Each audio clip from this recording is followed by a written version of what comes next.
Do you hold your threads when you start to sew? Let me show you the trick.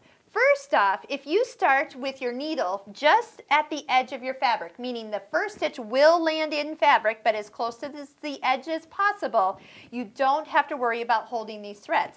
Also, my threads are underneath the foot and to the back. They can be out to the back. They can even be over here at 9 o'clock, 10 o'clock, 11, anywhere within there is just fine.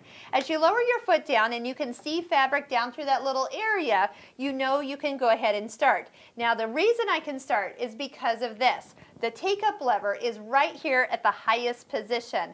When I ended the last stitch I made, I turned the stitch by hand and brought that all the way up. Now, just because the needle is out of the fabric does not mean that the stitch is complete. Because if right now, I could pull it out, but if I pulled it out and cut the thread, the first thing it's going to do is it's going to still complete the stitch that I didn't complete last time, and it's going to pull the thread out of the needle. That's why people usually hold on to these threads. Otherwise, the needle gets unthreaded. Well, don't worry about that. If you complete the stitch as you're supposed to, bring that to the highest position. When you start to sew, you don't have to worry about having that where you have to hold the thread. So right here, needle's up, but the take-up lever isn't all the way to the top. So I'm going to go ahead, move that to the highest position.